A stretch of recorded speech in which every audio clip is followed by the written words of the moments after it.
Sa katotohanan, by protecting the 13 heroes, the senators, and the 25 na who voted for no. So, believe ako sa tapang nila na hindi nagboto dahil ang laki yung lagayan. Yun ang imbisigan nila, ang laki yung lagayan sa Congress. Alin po, lagayan para saan? Para mag-pirma sila ng in favor of impeachment.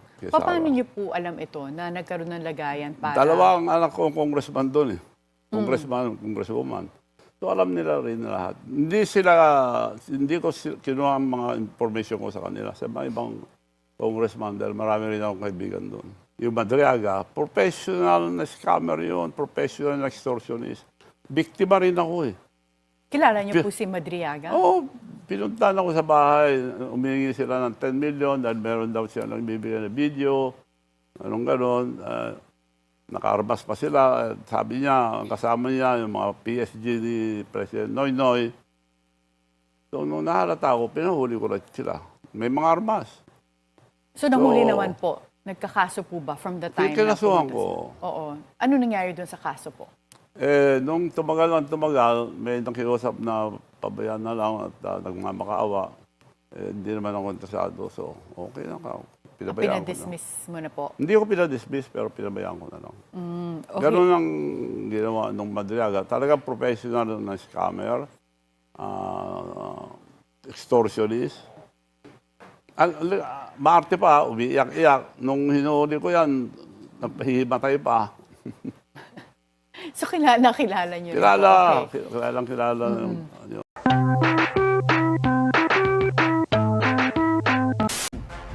Let's find out from the man himself. Governor Singson joins us in the studio. Good morning, Governor Chavit. Good morning, Atty. Karen. Okay, Manong Chavit, as you've seen dun sa post po ni Mon Tulfo, mukhang pinapasaringan po kayo na ikaw ang may-ari ng yacht na sinakyan daw, allegedly, ni Senator Bato to leave Manila. Unang-una, sinungaling yun dahil si Mon Tulfo, matagal ko lang kilala yan. Talagang ganun yun kung saan-saan pumapanig. May reason. So, kung totoong media yan or hindi siya mag-publish ng di totoo. May bubuwit daw siya nagsabi. Mas accurate yung bubuwit ni yung radio commentator na Anyway, hindi po totoo yan. Unang-una, they can easily check sa yacht club kung umalis yung yacht ko. It's called Happy Life dahil lahat ng portable kitchen ko, portable hospital, Happy Life, lahat ng pangalan. Yun ang brand po. Yun ang brand yung mga pagtulong ko sa tao. Pero saan naman po pinanggagalingan ni Mon Tulfo itong allegation na very specific pa na yung yate daw na ginamit, ang Tagalog translation is Gawa masayang lang niya buhay. dahil gusto niya akong i-connect sa kaso ni Bato. So, Senator Bato. So, gusto niya i-connect doon. Yun ang plano nila. So, yung mga nagtitip sa kanya, nagsabi rin sa akin na ibibintang sa'yo yung pagtakas at mga NBI, i-raid daw ang bahay ko. So, mag-raid sila sa bahay ko, wala sila okay lang, wala makukuha. Ang kinakatakot ko lang, baka mag-planting sila ng mga kung ano-ano. So, yun lang, okay lang. Baski i-raid ako araw-araw, wala sila makukuha sa bahay. Wag lang magtanim. So, ang nagsabi po ba sa inyo na i-connect ka sa kaso is someone related to... Saan po? Sino yung mga nagsasabi sa iyo Yung mga malapit din kay Ramon Tulfo. Marami naman nakakilala kay Ramon Tulfo nung araw pa, gano'n na yun. Pero kanino po nakikinig si Mon Tulfo? Or bakit naman niya ibibintang Kung sa saan inyo? Or... trabaho na niya yun nung araw pa. Hindi ko lang mabanggit ang dito, baka demanda ko. Pero maraming tao nakakilala sa kanya. Nung araw pa ganun ang ginagawa. But who is he doing this for? Is this for the administration? For the administration siya. Ngayon, Duterte, inappoint pa ni Duterte ng ambassador yan. Sino in power, nakakonect sila palagi. So you're categorically stating na hindi umalis yung yate ninyo na No, Happy hindi. Life from Manila Port? Yes. At mayroon pong prueba nito doon sa, Yes, they sa can check the register ng record. Manila Yacht Club. So yun lang, kung nag-check doon, hindi na nag-check, basta may palabas lang niya para i-connect lang ko.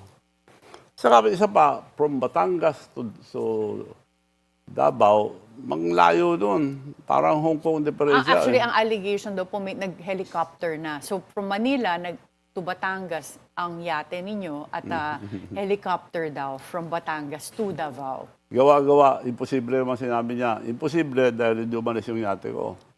Yung helicopter, hindi pwedeng gamitin ganun kalayo. So, From dapat Batangas aeroplano. to Davao, malayo Davao, masyado. Malayo, hindi ko magamit ng helicopter. So kayo po ba ni Senator Bato ay nakakapag-usap? Kailan No. po ang last communication ninyo? Matagal na. Nung nasa Senate sila, tumawag yung mga kaibigan ko ron. Ang kinausap ako, nagpapasalamat sa pagkain na pinadala ko. Yung mga food truck na Happy Life, pinapadala ko, maski may nasunugan, maski oposisyon na nagrarally, pinapadala ko eh. Talaga nagpapakain ako. So kailan po ang last communication niyo ni Senator Wala, Bato? yun lang. Matagal Which na, would hindi be kami around what nakikita. year? Hindi kami Ilang nakikita. taon na po? Or Taon na. taon na. Okay. Hindi kami nakikita. So, meron naman pong sinasabi si former Senator Antonio Trillanes that dapat daw si Interior Secretary John Vic Remulla inarrest na si Senator Bato nung nasa Senate siya at nakawala pa tuloy ito. Do you agree with former Senator Trillanes na hindi dapat hindi na pinayagang makawala pa si Senator Bato at hinuli niya na nung doon pa lang sa Senate? Ang ibig sabihin na, mas magaling siya kay John Vic Remulla kung gano'n. Baka interesado siya sa pwesto niya. Gusto niya matanggal si John Vic. Pero, pag nagbago ang Senate, hindi na malalaman ang katotohanan. So, ako nakikiusap sa ating mga kababayan na magdasal tayo para lumabas ang katotohanan by protecting the 13 heroes, the senators, and the 25 na who voted for no. So, believe ako sa tapang nila na hindi nagboto dahil ang laki yung lagayan. Yun ang imbisigan nila, ang laki yung lagayan sa Congress. Alin po, lagayan para saan? Para magpirma sila ng in favor of impeachment. Paano niyo po alam ito na nagkaroon ng lagayan para... Dalawang anak ko congressman doon eh. Congresswoman. So alam nila rin lahat. Hindi ko kinuha ang mga information ko sa kanila. Sa mga ibang congressman dahil marami rin akong kaibigan doon. So sila po ang nagsabi sa iyo na merong Ang mga... laking bayaran. Pero this administration, di ba pinagbawal sa Supreme Court ang pork barrel? Hindi naman tinanggal eh. Pinalitan lang pangalan. Ano na po ang ginagamit Allocables. ngayon? Allocables. Okay, Mas malaki pa. Ito ang pinakamalipot kayo sa history ng Pilipinas. At ito ang record na nangyari sa Pilipinas na pinakamalaking nakawan ng Kabanang Bayan. Yung sinasabi niyo po na sana hindi na mapalitan yung Senate leadership, meron pong balita na mapapalitan na naman Gagawin nila this lahat. week. Force by force. Gagawin nila, kakasuhan nila, lahat. Then ayaw nilang lumabas yung mastermind. Well, ako sinasabi ko na ever since ang mastermind si Bongbong Marcos and Martin Romualdez. Okay, to show you, prove. Ang ombudsman nag-announce that lahat ng tao tinuturo si Martin Romualdez as the mastermind. Ngayon, nag-announce ang ombudsman. Recently, nag-announce. Kakasuhan namin si Martin Romualdez. Sumagot si Martin Romualdez. I will not go down alone. Hindi ako bababa mag-isa. Ang involved dyan, public works and highways, and the executive. Who is the executive? Bongbong Marcos. So kako, he is the mastermind. Yung dalawa. Kung ituloy ni yung threat niya na sinasabi niya, bakit tuminto lahat? Hindi, ombudsman, hindi na kinasuhan. Martin Romualdez, tahimik na. BBM, tahimik na. Back to diversionary tactic na naman. So palagay niyo po ba wala nang makakasuhan or nag-case build-up lang ang ombudsman? Si President Marcos mismo salita noon, before December, maraming makukulong. Wala naman nakulong. Dahil pag pinakulong niya, damay siya. Maraming madadamay. So kung Kaya nga tawag ni Senator Lacson yan flooded gates of corruption and flooded gates of hell. Itong inimbita ko. ngayon pong nagkaroon ng change in Senate leadership, palagay niyo po ba matatawag pa rin kayo sa Blue Ribbon Committee investigation? At may balita na ba kayo kung sino pong papalit bilang bagong chairman ng Wala Blue pang Ribbon reorganization So, ako, hindi ako naniniwala na naimbitahan ako dahil pinipigilan nila ako lahat. Pupunta man ako ron, i-divert lang, lulukuhin lang ako doon na I volunteered dahil pinuntahan ko Senator Lacson dahil believe ako sa kanya noon dahil may panindigan siyang salita. Kaya siya pinuntahan ko. So pinagbigyan ako, in-schedule niya ng April 14. But April 7, submit po yung mga affidavit. April 6, nagpadala ng surat, natanggap ko April 7, same day, 9:30 in the morning na canceled. Canceled yung hearing. Paano ko sasabihin? Nandun pa ako sa Senate, nagpunta ako, walang tao. Lumipat ako sa yacht club na kumain. Pagkakaya pupunta ako alauna, nabalitaan ko na nasa bahay na canceled. So, kinancel muna. And then sabi ni Senator Lacson, hindi kasi nag-submit ng affidavit. Siya nagsabi na muna siya. Sa surat niya, aliwanag nung kinancel na niya, sabi niya, please be advised that the Senate Blue Ribbon Committee hearing tentatively scheduled for Tuesday, April 14, has been deferred until further notice. The committee has deemed it necessary to reschedule the public hearing contingent of the mitigation of the current national energy emergency. Mas important Baka na. naman yun, dahil po dun sa naging energy crisis natin. Well, bakit last minute Oo. cancel? Pero kung ngayon po, So- magkaroon ng change ng leadership, may nababalitaan po ba kayo kung si Senator Rodante Marcoleta ang papalit bilang Blue Ribbon Chairman? Hindi under ko this alam. new Pero majority? unahin nata nila ang balita ko lang, unahin yung impeachment. So baka wala pa pong hearing? Wala pang hearing. Oo. Kung si Senator Rodante Marcoleta ang maging bagong Blue Ribbon Chairman, Well, tawagin lang niya palagay yung... niyo po papatawag niya yung alleged 18 Marines? Yun ang mga testigo. Yun malalaman na sinong mastermind. Ayaw nila, ang administration, ayaw nila malaman ng taong bayan sinong mastermind. Dahil nagsisinungaling sila, ang liwanag Yun na lang announcement ng ombudsman. Kakasuhan namin si Martin Romualdez. Nagsalat si Martin Romualdez, timing lahat sila. So, nagkaarigluhan lang. Mabalik po tayo kay Senator Bato de la Rosa. Nagsalita po yung Office of the Solicitor General recently when they filed their comment doon sa Supreme Court where they said that they're asking the Supreme Court to reject Senator Bato's request to block the international arrest warrant against him. Do you think that Senator Bato should just surrender himself, especially if he's unable to get a favorable ruling from the Supreme Court? Pavit, the Office of the Solicitor General has asked the Supreme Court to reject Senator Bato's appeal or request to block the international arrest warrant from the ICC against him. What should Senator Bato do should the Supreme Court fail to grant a favorable ruling? Well, di ko alam, pero ginagawa nila lahat na matanggalan yung 13 dahil gusto nila makontrol ulit sa Senado para mapagtakpan ng katotohanan. Ang pag-asa na lang ng ating bansa na hindi mapagtakpan lahat ang nakawan, ito ang pinakamalaking nakawan ng kaban ng bayan. The only way, tanggalin yung mga majority ngayon. So, I'm appealing to all the Filipinos na magdasal para walang matanggal sa 13 na heroes. To me, they're heroes. Dahil doon mo lang malalaman ngayon yung katotohanan. Yung past administration headed by Senate President Tito, pinagtatakpan nila lahat pero binamadali nila yung impeachment.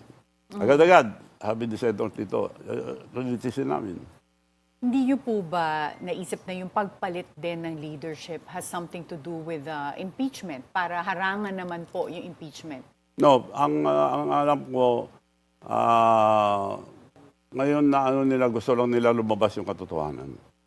Doon sa impeachment trial? No, ang katotohanan na lahat. So Wala it goes doon- beyond the impeachment. Yung Yes. pagpalit ng Senate leadership. It Yeah, also has all. something to do with the Imbestigahan nila flood yung control. flood control. Flood control lang pinag-uusapan dito, pero almost department meron anomalya. So, ayaw nila malaman yun, sino mastermind. At palagi ko, unahin nila impeachment sila. Kung sinong may kasalanan, kakasuhan nila, imbestigahan nila.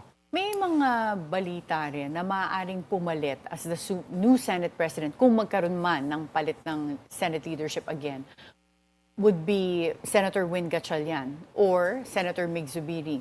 Do you think they're capable of also having a Senate that will find the truth? Nahahanapin din yung katotohanan kung sino talaga ang involved sa flood control. Well, yung mga yun talagang ayaw nilang malaman. Kung sino man gusto pumalit, ayaw nilang malaman ang katotohanan. Tinatago sa taong bayan. Aliwanag na eh. So, kailangan lang talaga sa Senate lalabas yun. Kung maagaw nila, wala na tayong pag-asa malaman ng katotohanan. You don't think that Senator Mig Zubiri or Senator Win Gatchalian could be neutral and objective? Wala. Whoever na kunin ng administration, nakakausap na yan. So kung So- mapapalitan man, you think it's because of the administration Yes. working behind Yes, the scenes? they're doing everything. Kaya nga, linabas ni Montolpo yan, kinokonek ako para i-raid ako ng mga NBI. I-raid nila araw-araw, wala silang makukuha sa akin. Matagal na akong kinakalkal yung mga yan. So, yun ang plano. Yung bubuwit niya, sinasabi niya, nagsumbong rin sa akin. Ang plano, para-raid ako sa NBI. Kukunik ako, raid ako ng NBI. Yung bubuit po na sinasabi Sinasabi ninyo, niya. na pareho kayong Bubuit. na nakausap mo rin, ano po ba yun na related or may connection sa administration? Oo. So, may nag-uutos kay Ramon Torpo. So, they're welcome to, maski anong gawin nila sa akin. Wag lang sila mag-planting. Ano naman paano pwedeng i-plant sa'yo na Well, halimbawa, grade sila, mag-iwan na lang doon ng ano. Kaya kung mag-grade sila, it should be transparent. Kailangan nakatutok lahat ang camera. Lahat yung mga kasama nila. Hindi yung kaya ginawa nila sa Senate. Hindi kami pinapunta ron hindi ko pinapunta ang NBI doon. Binawa lang kami, puro NBI pumasok.